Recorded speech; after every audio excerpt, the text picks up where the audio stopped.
You're listening to episode number 20 of the Keto Diet Podcast. Hey, I'm Leanne from healthfulpursuit.com, and this is the Keto Diet Podcast, where we're busting through the restrictive mentality of a traditional ketogenic diet to uncover the life you crave. What's keto? Keto is a low-carb, high-fat diet where we're switching from a sugar-burning state to becoming fat-burning machines. If you're in need of keto recipe food prep inspiration, I've prepped a free 7-day keto meal plan exclusive for podcast listeners.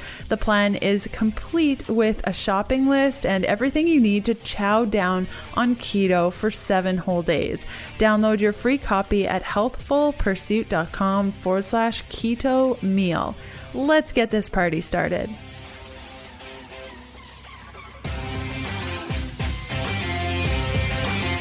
Hey guys, happy Sunday. Another edition of the podcast on episode 20. Can't even believe it. I hope you're having a wonderful weekend. Last weekend was Super Bowl Sunday, and we're not football people. We're not sports people. I know, don't hate me. I just never really got into sports. So everything was really quiet last Sunday and so great. We got so much done and nobody was at the grocery store. And then this weekend is kind of chill. We're really hoping to get out camping here pretty soon. We just had a huge dump of snow this past week. There's so much snow on our RV and we're just dying to get out. So hopefully next weekend we can take a couple of days off and just unwind and do a little explorking, where we explore and do a little bit of working and hopefully not get caught up in the snow. So I hope whatever you're doing this weekend, you're enjoying yourself. And the awesome thing this week, and you might think I'm totally crazy because I thought it was crazy, is cold showers. I did an interview with Margaret of Dirt in Your Skirt podcast, and she was talking about a method that she was doing with cold showers and breathing exercises. And I was curious to see what cold showers would feel like. So I started off a couple of weeks ago by, 20-second cold shower, 30-second, 40-second. I'm up to about a minute and a bit, a minute and 10 seconds. So I have my regular shower, I do everything. And then the last little bit of the shower, I turn it on cold. And the first couple of times I screamed, I was screaming. It hurt so bad, not hurt, but just, it was really uncomfortable. But then I found the first day after the cold shower, about an hour after, I found I was a lot warmer than normal, and my body temperatures have actually been regulating quite more effortlessly than they had been in the past. As you guys know, I have hypothyroidism, so I'm always curious about how I can, increase my body temperature naturally. And I've been really impressed with this, especially because it's really cold outside, and I've been maintaining my temperature pretty good. Although after that shower, I'm freezing for probably a couple of minutes, but then it goes away and I get warmer and my skin feels better. So we'll see where this goes. Wanted to share it with you. And there's a lot of information online about this method. I got it from the Wim Hof method. That's WHMHOF method. And there's a whole piece on it about stretching and breathing. And I've been giving that a whirl. So let me know what you think if you give it a try too. What we're covering in this episode, a bunch of really cool things as it relates to PCOS, overcoming PCOS symptoms, improving hormones on PCOS, how to know you have it, adjusting keto for PCOS, different keto foods that may not be good for PCOS, if you're unable to adapt to keto while you have PCOS. So everything PCOS related, including supplements, essential oils, we talk about it all. And the show notes and full transcript for today's episode can be found at healthfulpursuit.com/podcast/E20. And the transcript is added to the post 3 to 5 days following the initial air date of this episode. So let's hear from one of our awesome partners. Shopping multiple stores to find your keto must-haves can be frustrating, overwhelming, and a downright waste of time. Tallow, coconut aminos, snacks that aren't loaded with sugar. When I visit local markets and grocery stores to load up on my favorites, it can take me a whole day to find the things that I need. But with Thrive Market, I can load up my cart online while I sit in my PJs with my favorite keto things: almond flour, mayo, duck fat, rich cacao powder, sea salt, MCT oil, and sugar-free jerky in less time than it took me to drive to the first of 5 stores on my grocery store trail. If you're like me and searching for a one-stop shop to save you time, energy, and money, their premium goods run upwards of 50% off what you'll find at a grocery store, I highly recommend giving Thrive Market a go. I've been a long-time partner with Thrive Market, and they gave me a new exclusive offer for our community that made my mouth drop. 35% off your first purchase. Yes, that's 35%. That's in addition to their already discounted products. Just go to thrivemarket.com/HP and you'll find all of my favorite products after entering your email. Seriously, I don't know how long this discount offer will last. So again, that's thrivemarket.com/HP to get 35% off your first purchase. So we have one announcement, and something I just kind of hinted to before the last ad is that I have added transcripts to all of previous episodes of the Keto Diet Podcast. So you can go to healthfulpursuit.com/podcast to read all of the previous transcripts. And then going forward, when a episode goes live of the podcast, it'll go live on Sundays. And then around like Tuesday, Wednesday, Thursday-ish of that coming week, the transcript will be added to the post. So for example, today is Sunday, February 12th of 2017. So the post should be updated on like the 14th or the 15th with the transcript. And that just gives us time to get it transcribed and add it to the blog after the podcast goes live. So we're really, really excited for this. It was a huge project and I hope you enjoy it. As somebody who has two handicapped parents, I understand accessibility, and the reason we didn't have transcripts before is because it's quite expensive and it's a lot of work, and we just needed to figure out the logistics, but it's figured out. We got it rocking, and I hope that this change just makes the show a little bit more accessible for a lot more people. So if you have an idea for a podcast episode or want to submit praise over and above the review, which you can leave by going to healthfulpursuit.com/review, you can reach me by emailing info@ketodietpodcast.com. And we received a ton of good questions for today's guest, and the questions and suggestions on guests to have on the show were submitted by members of our private Facebook group. So this is accessible to anyone who purchases any of my keto products, which are available at healthfulpursuit.com/shop. Our guest today is Chris, and she's the creator of Hello PCOS and Hello KetoDiet.com, where she shares her journey of courageously greeting her challenges in order to help others live happy and healthy lives.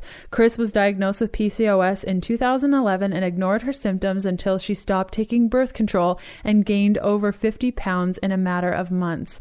After the extreme weight gain, suffering from depression, and not wanting to rely on birth control, Chris decided to give keto a try. Chris has had tremendous success with the ketogenic diet and now offers help to others wanting to adopt a ketogenic lifestyle by creating free guides, informative courses, and transparently sharing her journey on YouTube and Instagram. Chris believes that the key to her success has been self-love, understanding keto, and lots of bacon. So if you guys are curious about what PCOS is before we get started with today's show, PCOS stands for polycystic ovarian syndrome, and it's a condition in which a woman's levels of sex hormones such as estrogen and progesterone are out of balance. This leads to the growth of ovarian cysts sometimes. These are benign masses on the ovaries, and PCOS can cause problems with a woman's menstrual cycle, fertility, cardiac function, and appearance. Generally, PCOS sufferers will have issues with their weight and trying to maintain weight. Their testosterone and androgen levels can just be totally messed up. It can be really frustrating. They can have a lack of period, or perhaps their period is really irregular. So I'm really excited to have Chris on the show today. We covered a lot of ground. You guys submitted some really, really awesome questions. We talk about fasting and PCOS and how to go about weight loss, how to manage the weight gain that comes with PCOS, how a ketogenic diet can really help with the insulin resistance that comes with PCOS. So we get really down and deep to it. I asked her as many questions as I could, and we covered a lot of ground. So let's cut over to the interview. Hey, Chris, how are you doing today? I'm doing really good. Super excited. Cheesing right now. Yeah, I'm so thrilled to have you on the show. We just wrapped up our private conversation before hitting record. And like I said, I found you on a whim. Like I was just Googling PCOS and keto, and your bright smiley face popped up, and I was so excited. You're like the only resource out there for like PCOS and keto. And I'm thrilled to have you on the show today. Thank you so much. I'm really excited about the site. I actually kind of started it and didn't think so many people would be engaged and excited about it.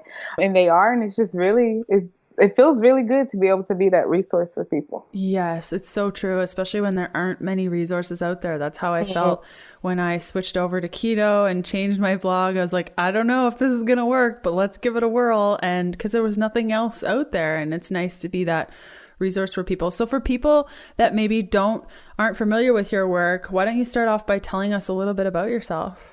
Okay, so I wish I had a fancy title or something like that. Don't we all? I guess I'm a blogger. I have a website, hellopcos.com, and I kind of share my PCOS journey. And then within the past, I think it's been 6 or 7 months, somewhere around there, I have found keto, and I've been sharing my keto journey online as well. And I was diagnosed with PCOS, and I kind of needed an outlet to figure out what was going on because I didn't get a lot of support from doctors, and no one in my life knew anything about PCOS. Mm-hmm. So I kind of got online like many women do and just tried to figure some stuff out. And how did you find keto? What was that connection for you? How did that happen? I was actually, when I first started hellopcos.com, I was trying to think of different resources that people needed. So at that time, I was doing webinars and creating meal plans. And 1 month when I was creating a meal plan, I do a lot of research online. So I was researching some medical studies, and I came across keto. And I'm like, okay, so I know nothing about this. And I know most of the people who are making these meal plans know nothing about it, but let's just give it a try and see how it goes. And then within 5 days, I was like, okay, I have to share this with everybody, because within the first 5 days, I lost 5 pounds. And before that, literally nothing worked for me to lose any weight at all besides birth control. Not even metformin worked for me at that point. And so I was like, yeah, let's do this forever. And so I just started researching and finding and Googling and Pinteresting, and I just realized how awesome it was for my body. That's so cool. And how I found keto is very similar, of just it came at the perfect time, right when I needed it the most. My hormones were at an all-time low. My weight kept creeping up. I had no idea what was happening. And then I was like, keto, that's an interesting word. What is that? And then I went down the rabbit hole and I've never gone back. And it really was. I feel like it really the timing was just really perfect. I was recently married and I stopped taking birth control. I had been taking birth control for years. I stopped taking birth control and I instantly gained more than 50 pounds. And it was in a 4-month process as a newlywed. Wow. So I was kind of just whoa, what is going on in my life right now? And I was just trying to figure out a natural way to kind of fix this thing. So the timing was just really perfect for me. Yeah, me too. It was right before my wedding. I was at my heaviest and I just kept gaining weight and I was like, what is happening? And that can be frustrating when you're trying to fit a dress and you just have to keep taking it out and taking it out. Yeah, I totally get it. Total nightmare. So let's go through the basics of PCOS, because there's a lot of information and maybe misinformation about PCOS. What was one of the things, when you found keto and knowing that you had PCOS, are there certain beliefs in the PCOS community that keto will not work and it's the worst thing? Mm-hmm. I think for a lot of people, especially with PCOS, they just don't know anything about keto. When I talk to a lot of women about PCOS and keto, the number one thing I try to tackle is insulin resistance, because a lot of people just don't know how important insulin plays a role in your PCOS and your hormones being managed and everything like that. So many of the people that I talk to about just initially that PCOS and diet, they just don't know anything at all, because as women, especially when we go to the doctor, unfortunately, the first thing that usually gets prescribed is birth control or metformin. metformin, and it kind of takes away from you figuring out what's really going on with your body. For me, especially when I first was diagnosed, it was just like, here's the birth control. This is going to help it. Come see me again when you want to get pregnant. And so I had no idea how my diet had anything to do with it. And when I initially started, I was 100% eat clean, get your healthy carbs. You need this. And I just didn't know, I wasn't aware. And I think that's what's most important about why I try to share my journey, is because I just want more people to be aware of the different options so that they can make the best choice for them. Even if it's not keto, just at least be aware that keto is an option. Yes. Said like a true champ. I totally agree with you. I totally agree with you, because it may not work for you. And it concerns me when people say like keto, it's a be all end all. You have to try it. It will work, because that's not true. It's like everything. It just like, it's totally not true. We're all so different. But I think knowledge is power, and knowing that this is an option, even if it's just like increasing your fat, maybe that's all you need. And so when you were on your initial PCOS journey, did you find like your other sex hormones or even your thyroid was out of whack? Pretty much like everything was kind of out of whack. And then right now where I am is I'm also about to get tested for Cushing's. And the thing is, like, I literally had no idea that any of this was happening in my body, because for the longest, I just didn't know. But I had like all of the symptoms, and they were really, really high. So I had like extreme facial hair, and my weight gain without the birth control was crazy. And when I went to the doctor, I just really didn't get any kind of information. I had the full blood work done and the ultrasound and all of that. At the time, I didn't have cysts on my ovaries, but my testosterone was through the roof. My FSH, LH was super imbalanced. So everything was kind of out of whack, but I just didn't understand anything. And actually, I was talking to somebody the other day when I was maybe about I think I was like 10 or 11. My mom took me to the doctor. I can't even remember why we went, but they did a test, and they tested my insulin levels, and they're like, she's insulin resistant. Her pancreas doesn't respond to the insulin, and it's overproducing. And then at that point, I think that was pretty much just it. They didn't say anything about why or anything. And now that I look back, I look back and I'm like, wow, okay, so that happened. And that's all you can do. You can't be frustrated, because like it happened and that was the thing. So moving on. Yeah, exactly. Actually, when I first started undergrad, one of the first things that I did when I went to college was get on birth control. And so immediately I lost about 40 pounds, and I told everybody I'm just of age now and my baby weight is coming off. Amazing. I walked around campus and I was just like, yeah, I'm evolved. I'm 18 now. It was the birth control the whole time. Yeah. And now that I think about it, like things like make sense now. But yeah, back then everything was just kind of going haywire. And how's your thyroid? Like, did you ever have issues with your thyroid as well? I never had any thyroid issues. Cool. Lucky girl. And so now your hormones are pretty balanced. Are there things outside of the keto diet that you're doing to balance those hormones naturally with PCOS, or unnaturally, or what's kind of your trick? I do take inositol, and I feel like that has truly helped me. As much as I would like to say that I regularly do like essential oils and that kind of stuff, like I think about it in my head, but I really don't follow through with as much as I would like to. Occasionally I'll use some progesterone cream to try to go through. But even at this point with my PCOS, which is why I feel like that's why I'm getting tested for Cushing's too, all of my symptoms are really good except my menstrual cycle. It hasn't regulated yet. Like it's kind of super irregular. And so that's why I think there's another issue going on as well, which is actually pretty eye-opening for me, because I realized how intricate everything is. And so that you can think you're just tackling one thing, but there can be all these other things that kind of have to line up in order for your body to function at its best. And that's really been a humbling process for me, because just through my journey of not only just the PCOS, but the self-love and really just accepting my body for where it is.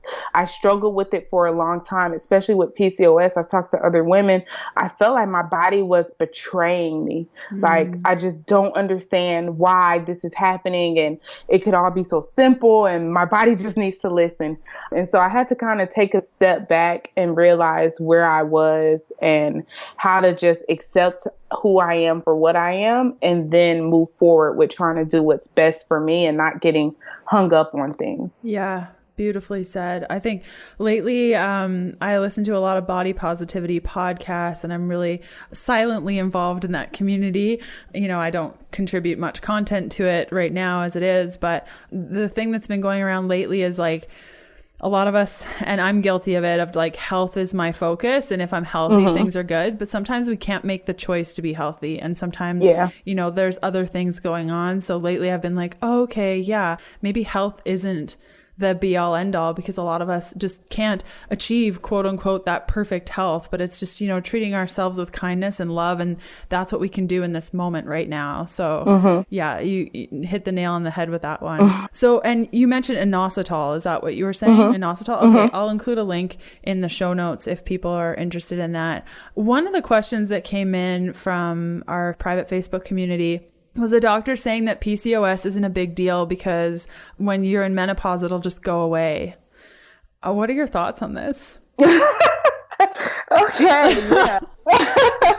Actually, and it's so crazy that there are so many different doctors and people hear such similar things. Like, I don't know if they literally, some doctors have a class about this, of how to not talk about it the correct way, or what?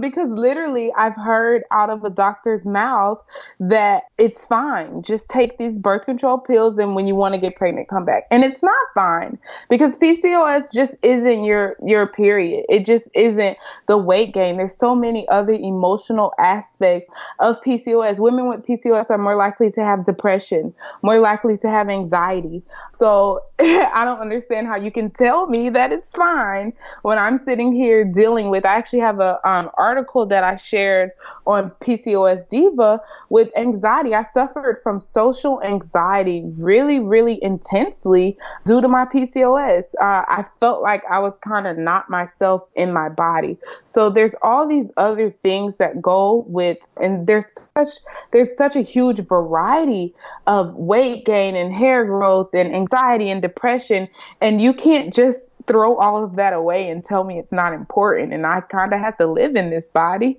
So yeah, figuring out what's going on with your body and how to be your best self and be in your best body. I'm kind of not going to wait until I'm 50 or 60 years old for that to happen. And that's totally untrue anyway, because women going through menopause still suffer from PCOS anyways. Yeah, it was like my experience with amenorrhea. I didn't have a period for 8 years. And every time I go to a doctor, they'd be like, well, do you want kids? I'd be like, no, not really. They'll be like, okay, so what's the problem? What's the problem here? You're a woman that doesn't have her period. Like, women would be so jealous of you. And it's like, it's not about like having a period or not having a period. It's the fact that I don't feel healthy, and like my sex drive sucks, and I've just been married, and like, come on, dude. So yeah, I totally get it. And so how do you know, like, what are some of the signs and symptoms that you have PCOS for people listening that, maybe aren't diagnosed, or maybe they're a bit concerned? What are sort of the things that one should look for or chat with their doctor about? Okay, so definitely, if your period is super abnormal, it doesn't come, or it's irregular. If you do experience facial hair and it grows, and you don't want this unwanted facial hair. For a lot of people that don't realize, also insulin resistance, it can manifest through your skin. So if you have darker skin around your neck or inner thighs or elbows, that's also a sign that you have insulin resistance. That is gonna maybe a cause of PCOS as well. A lot of women have painful cysts on their ovaries, but you don't have to have the cysts in order to have PCOS. Like I said, when I was originally diagnosed, I didn't have cysts at that point. Weight gain especially in the stomach area, is a symptom of PCOS. Difficulty getting pregnant, infertility, thinning hair. I suffered from that for a while also. And this is just all because your hormones aren't balanced. So a lot of testosterone present in your body is going to lead to all of these symptoms that most of the time you think have nothing to do with anything. So you're like, they're not really related. So that's why it's so hard to really think of it as I have PCOS. I think that cystic acne is, some women realize that they have cystic acne and that makes them go talk to their doctor. The thing is that PCOS presents in women totally different. So I really struggled with my weight gain, whereas I have a cousin who's about 125 and she never struggled with weight or anything like that. And she also has PCOS. So it presents differently. So if there's anything that you feel like is kind of abnormal, anything like that, I'd encourage all women to get tested. There's a couple different tests that they do, full blood work, just to figure out kind of what's going on. Yeah, brilliant. I'm meeting with a new doctor here pretty soon, actually tomorrow when this podcast episode goes live, because I really feel like I might have PCOS, but I've been to 4 different doctors and they're like, well, you don't have facial hair. So, and I'm like, are you kidding me right now? Like, I have so many of the different signs and symptoms. Like, this is a real, and it's very slight because I'm eating keto, but it's just like, there's something off, and it's not just because I don't have facial hair. So I think if you meet with a doctor and they discount your symptoms right away and they're like, well, you don't have this. So like in your example, well, you didn't have cysts, so you don't have PCOS. Like, it's so much more broader than that. And it goes far beyond just PCOS. Like, if you have any concerns and your doctor just discounts them without listening, then it's time to find a new doctor. And I'll be doing a video about that soon, about like firing doctors and finding new ones, because it's like, it's your body, it's your health. And if you're not comfortable with what they're telling you to do or not do, or they're not taking you serious, then you owe it to yourself, if it's that important to you, to just keep finding someone until you find somebody that will listen to your concerns. So yeah, it's so important to be empowered when you're going into these doctor's appointments, because you are the only one that has to live in your body. And even though they're the expert and everything like that, they don't know exactly what's going on in your body. And I have a resource library that I create documents and different things that I share with women. And one of them is a document that you can fill out before you go to the doctor, so that you can be armed and ready with all of your concerns and your history and the questions that you have. Because oftentimes, especially when I was younger, I kind of thought of doctors as being an authority, and I'm just going to sit here and listen because they know what's best. But what would happen is I would spend an hour in the waiting room to spend 15 minutes with the doctor and kind of not feel at ease when I left. So I had to really come prepared, pencil and pen ready. These are my issues. This is what I need you to do. These are the things that I've researched that might help me. What do you think about those? So you have to come be prepared and realize when a doctor just doesn't work out for you and you do need to fire a doctor. So I think that's super important. Yeah, that's a great idea. I have the same thing. I have like this ongoing medical history document that I update with like current events and things that are going on. Yeah, because it's good to go prepared. And if immediately, my big thing is if immediately they look at the piece of paper and they roll their eyes, I'm just like, okay, you know what? I've decided this is just not a thing. Like, no, I'm not doing it. Okay, let's switch gears a little bit, because I know a lot of women are like, come on, talk more about keto and PCOS. So are there specific challenges to adopting a ketogenic way of eating when also dealing with PCOS? And how do you deal with those challenges? Specific challenges. I think for the biggest thing with me, it kind of was the emotional aspect of PCOS, because I have struggled with trusting my body and knowing the science behind everything. But when I think it's very important to also be very educated on keto and how keto responds to PCOS. That's why I encourage everybody, go also read the studies. I have a couple links on my site to some studies. Read the studies so that you can understand why this is going to work for you. If you don't kind of understand why it's going to work and how the insulin reacts to your body and how the not having sugar in your bloodstream allows you to kind of balance everything out, then it can kind of be, it's difficult anyway to kind of just give up carbs and not do sugar and this is what you know. But to really understand the science behind it is, I think, is the fundamental key to success with PCOS and keto. And then also just, you have to wait it out. It's not magic. It's not a pill. You eat away and you kind of just try to love on yourself, but that doesn't mean within a week that your period is going to be regulated or that you're going to stop growing facial hair. And a lot of the times also your body has been going through things for so long that some things just aren't going to automatically go away or go away long term. It took me maybe like 3 months of being super consistent to see a true decrease in my facial hair, which, I mean, I don't think people understand how long 3 months is for every day to be eating and looking in the mirror and checking and like anticipating. I think that's where some women kind of get off track and they're like, hey, this isn't working anyway.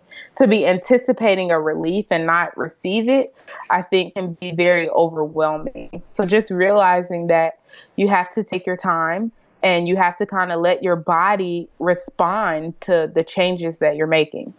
Yeah, when I'm making changes, I convert the days into hours. So like 90 days is 2,160 hours. That's a lot of hours to wait for change. So like you have to be super patient because like, yeah, 3 months sounds like no big deal. But when you start to calculate how many hours that is, it's like a long time, and being patient throughout that time. And totally, I get it. More on my interview with Chris after this message from one of our podcast partners.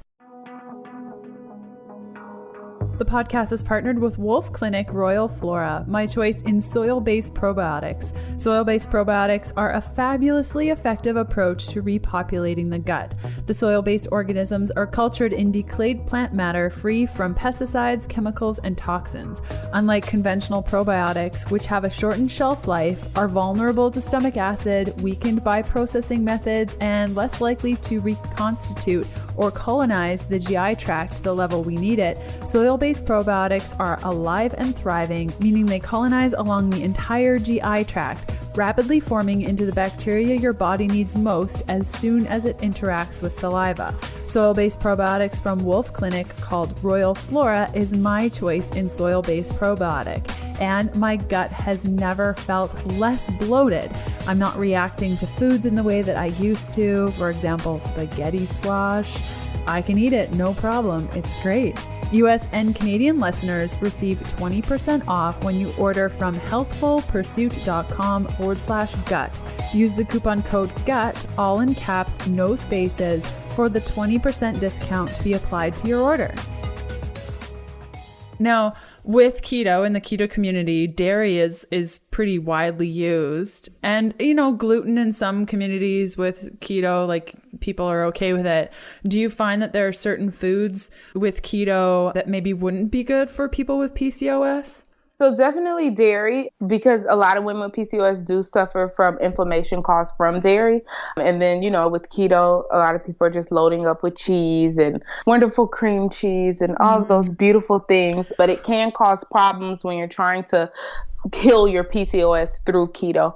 It's very difficult for some people to kind of just completely give up dairy. So I always encourage people to start with where you can. Maybe it's the milk, or maybe it's instead of using sour cream on some things, but definitely to try to go at least like 2 or 3 weeks without the dairy and see how your body performs. When I initially gave up dairy, within, I would say, about 3 weeks, I could notice the difference as far as like pressing on my wrist, and I could notice the difference in my skin. My skin cleared up completely within like 3 weeks of being dairy free. And there are a lot of great recipes out there for being dairy free and everything like that. And you kind of just have to give and take with where you are and what.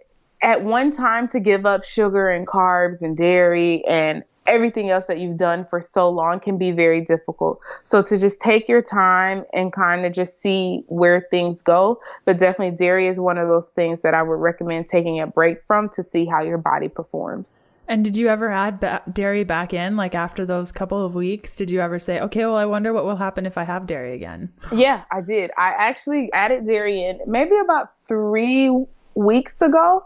I kind of was like, yeah, I miss cheese. Cheese is my downfall. I miss cheese. And what happened literally last night, I was dealing with it. I have like a huge pimple in the middle of my face. And I've just noticed my face isn't as clear. I do feel the effects. So now I'm going back through the stages of kind of weaning myself off of dairy. And I talk a lot on my YouTube channel about just, it's a struggle. I don't want anyone to think that it's just super easy and you just go keto and your body's perfect. It's a struggle when you've been accustomed to eating a certain way to change it. And I struggle with it too. I'm not perfect by any means. So yeah, right now I'm going back through the stages of kicking dairy out of my journey. Yeah, it's a challenging thing to kick for sure. Like even when you're talking about beautiful dairy and luxurious cream cheese, I'm like, oh, it sucks. I went out for Mexican the other day with my sister and they told me that there was no dairy in the shredded pork and it was just like, it was oily. So I was like, perfect. It's like pork fat. So I ate it. And then the next day I woke up and there was a big like cystic acne thing right on my cheek. And I was like, there was totally butter in that. Like there was butter in that. So it sucks. It's sort of like, you know, in the grand scheme of things, yeah, dairy tastes delicious, but I'm just not willing to deal with the inflammation that comes as a result. And I really hate acne, but you know, those slip ups happen all the time. So I'm just super patient with it. I'm like, okay, well, I had butter, so it is what it is, and move forward. Now, are there other resources for keto and PCOS? Like, are there places that you like to go to get information about PCOS and keto, or any studies that are happening that help you or anything? I have a Google alert on keto and PCOS. So whenever there's any new kind of stuff coming out, I get emails and I read it. I'm always trying to read studies and everything like that. What I've gotten into more now is trying to read those medical journals and seeing what's new and upcoming. And I mean, it's completely free. And I encourage anyone to just go check out the medical journals and not just websites and blogs and everything like that, but definitely check out the medical journals so that you can see what is out there and what might work for you. So that's my number one. What else do I do? I think Pinterest is my best friend. So I'm always just Googling and pinning different things and reading other people's journeys. What I found that helps me the most is talking with other women who have PCOS and not kind of just hearing their journey and what's worked for them and what hasn't worked for them. I think building a community is so super important wherever you can build that community at, whether it's online or maybe you have a friend or a cousin or someone out there. I think that's super important to just be able to talk about your experiences, because some of the things you might think has nothing to do with your PCOS, especially how you were talking about your sex drive earlier. I was just having a chat with someone I met in my Facebook group about sex drive and PCOS and keto and has it changed and everything like that. And it's just amazing when you're able to listen to the experiences of other people that you can kind of see how that has happened in your life or reflected in your life. Yeah, and you don't feel so alone. Like I know that there's a lot of emotional stress that comes from PCOS, and I'm sure that affects how your body's ability to also adapt to keto. Like if you have a lot of emotional stress or physical stress on your body because of the way that you've been treating it, I have no doubt that will affect your ability to get into ketosis. Because if you have that high stress environment, body can't actually produce ketones and can't switch over to that fat burning state. So it's nice to kind of have that community of people so you don't feel alone and you don't feel like you have a place to kind of talk about your emotions. So I like that you touched on that. Okay, so there was a question that came in from our group about PCOS women and some not being able to adapt to nutritional ketosis whatsoever. Like they've been eating keto forever and they can't adapt and they're just feeling like garbage all the time. It kind of ties into what I just said about like if there's a ton of stress happening. I've seen this time and time again. Like if you're totally stressed out, ketosis like just isn't going to work because that cortisol is cutting through and you can't adapt. Have you seen that with the clients that you've worked with, and how have you kind of gone about that in the PCOS world? And that is why, especially with the stress, that I just really pound into people that keto isn't magic, and that there's a large component that goes around with how you manage your stress and how you manage everything else in life. Because the first time, this is my second go around of trying keto. So the first time that I tried keto, I was super stressed and I was in a really like kind of difficult life space, and the diet was there. I was eating the foods and all of that. I was exercising and I wasn't losing weight, and I couldn't commit to keto, and I actually gained weight because I was dealing with the stress. And so as difficult as it is for people to manage stress, you have to find an outlet or find something that you can kind of center yourself, because your body feels everything and you can't compartmentalize how you're stressed and biting your nails, but you're eating this high fat diet, so everything should be straight. You just can't do that. It's a holistic approach that you have to go through. It's everything. So definitely I encourage women to use their coping skills to find something that they enjoy, to take a break from thinking about macros sometimes. Like, that's okay. A big component of what I do and how I do my coaching and everything like that is self-love. So if someone's telling me they're struggling with staying on track, or they binged on chocolate pudding yesterday, to really think about the emotions behind that. So what's really going on? This conversation isn't about chocolate pudding. What's really going on? What are you feeling? What are you internalizing? What are you going through? Because all of that is going to reflect in how your body is working.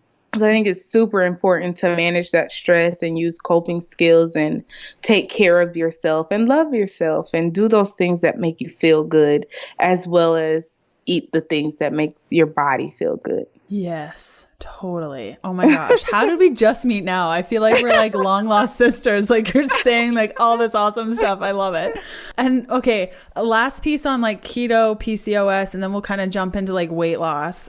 Should people with PCOS fast? Like, what's your opinion on intermittent fasting with PCOS? So I think intermittent fasting is super cool, and I've had super good experiences with it. Anybody that, like everything that I say, take it slow.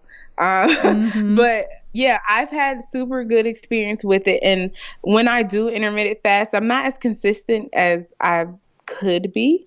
But when I do intermittent fast, it's not necessarily that I lose weight faster or anything like that, but I feel like my body uses what I give it in a better way. I feel I sleep better. I wake up more energized, and I feel like that works for me. So I think intermittent fasting is something that you should, do your research, see why it works, and think about how your body, if you fast in the morning and your body has to tap into that stored resource, in my opinion, just helps your body use those hormones better and balance your hormones better. You can definitely still lose weight with PCOS without intermittent fasting and still balance your hormones without it. But for me, I feel like it's that extra that helps me feel good and look good and perform well. Mm-hmm. More on my interview with Chris after this message from one of our podcast partners. The podcast is partnered with Vital Proteins, my favorite collagen brand of all time. I use their collagen peptides in my daily Rocket Fuel latte to add body-loving protein to my cup without changing the taste or making the mixture chalky, like regular protein powders can do. And their gelatin, I add a couple of scoops to warm dishes like spaghetti sauce, gravy, soups, or stews, and nobody can even tell the difference. And when I'm out on the go, I always have a couple of their stick packs hidden away in my purse so that I can add them to my coffees or teas when I'm out and about. Vital Proteins collagen peptides are sourced from grass-fed, pasture-raised bovine hides to ensure a natural, high-quality, and sustainable source of this ancient nutrient.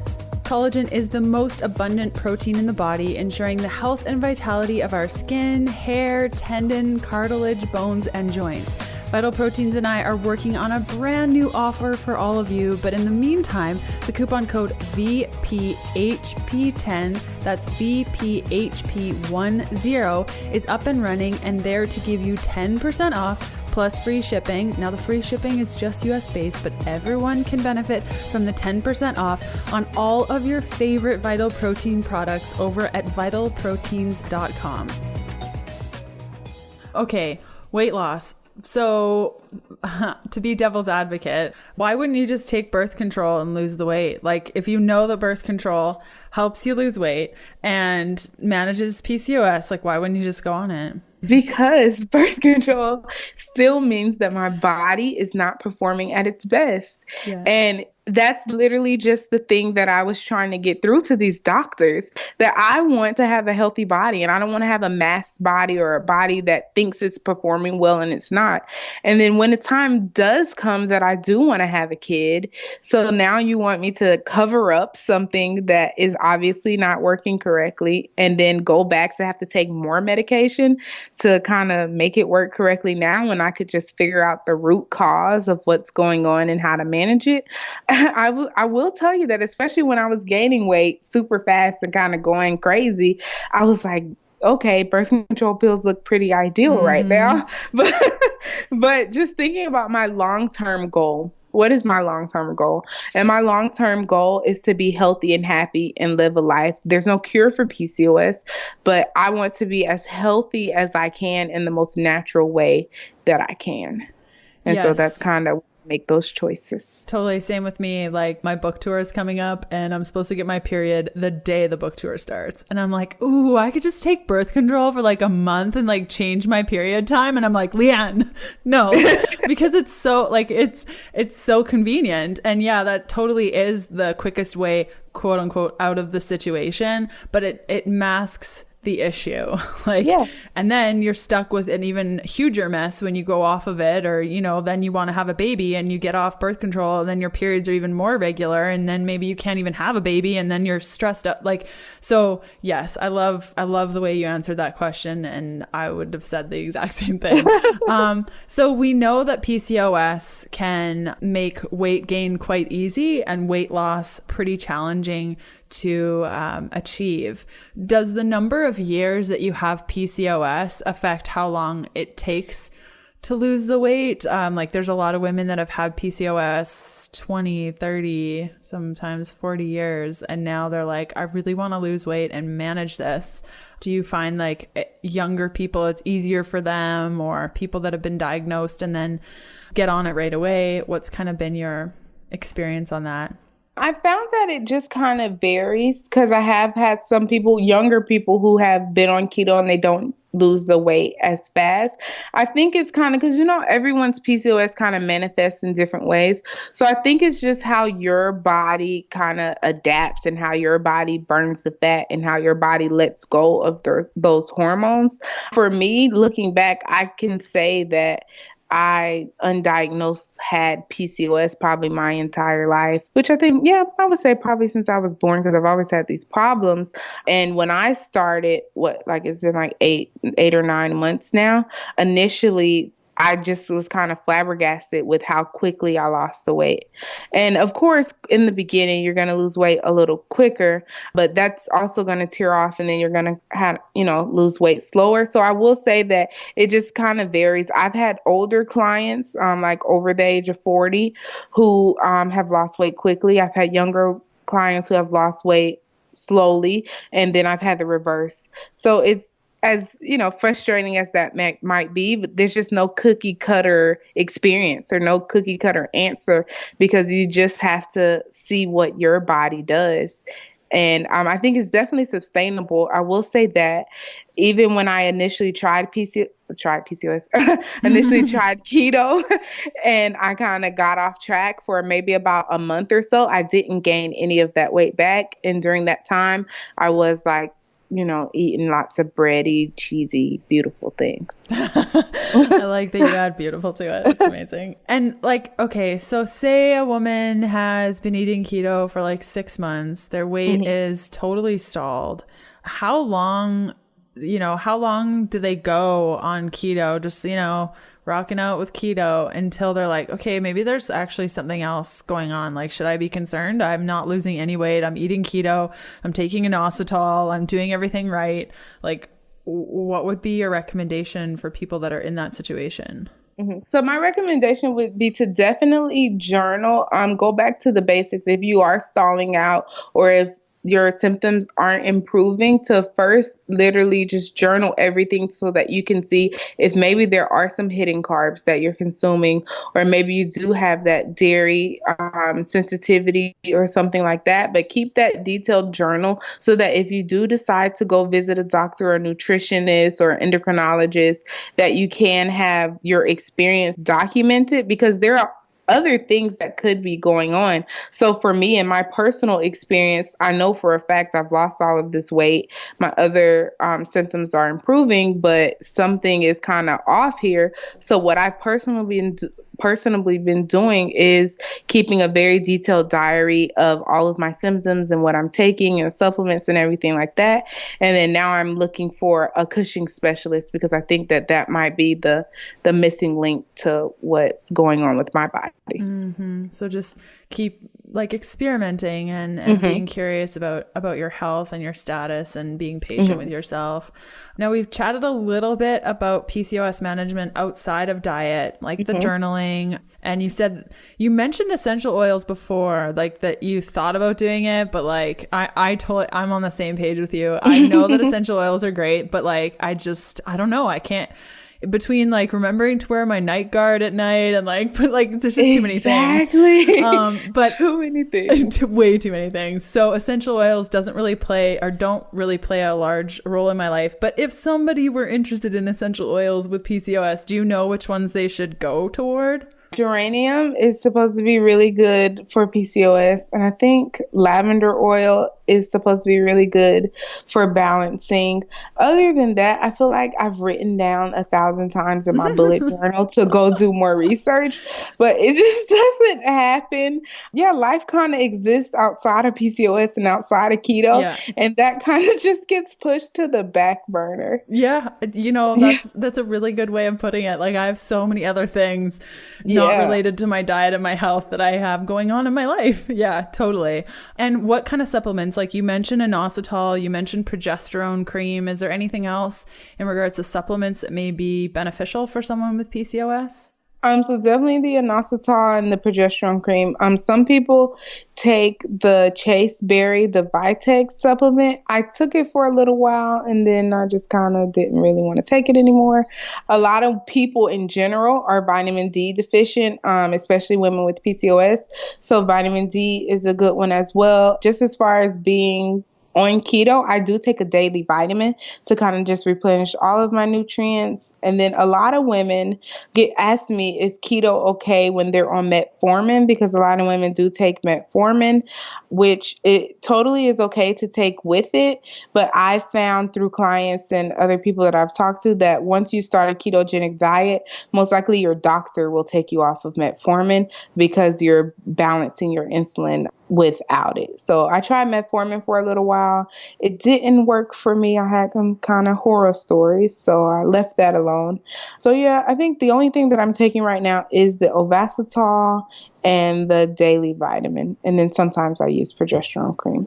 Brilliant. I am one of those people that loves chaseberry Vitex. I've been taking it now for probably almost 2 years, and it takes a while to start working, probably 6 months.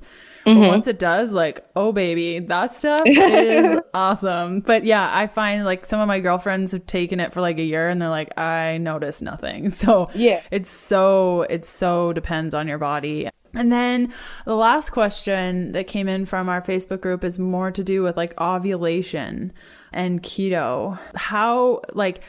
Ovulation and PCOS on keto. I know for me, my ovulation is pretty strong and I know exactly when I'm ovulating, when I stop, all that stuff. Does that change with PCOS, and how do you manage that?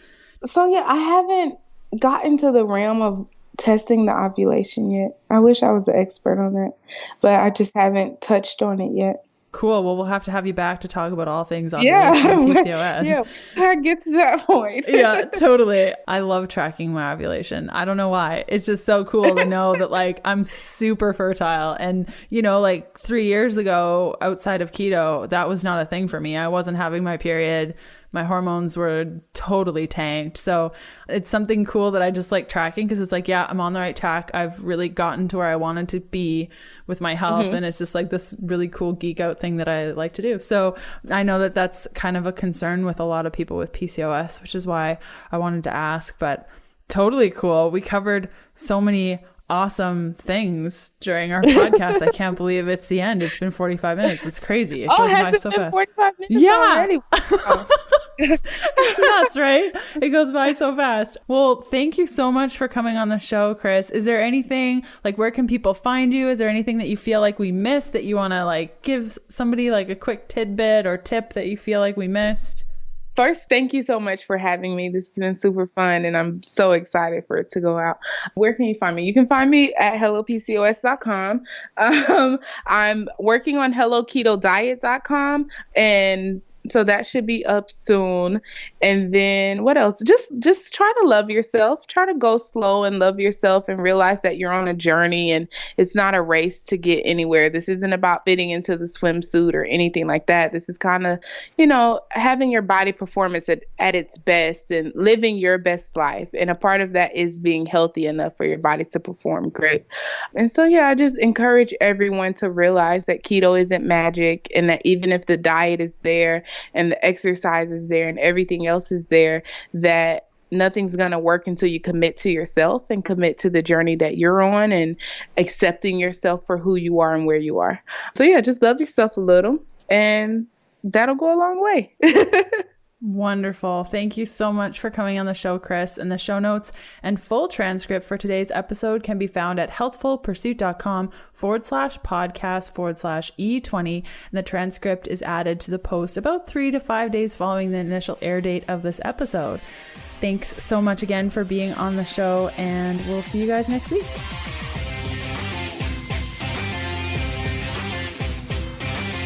And that does it for another episode of the Keto Diet Podcast. Thanks for listening in. You can follow me on Instagram by searching Healthful Pursuit, where you'll find daily keto eats and other fun things. And check out all of my keto supportive programs, bundles, guides, and other cool things over at healthfulpursuit.com/shop. And I'll see you next Sunday. Bye.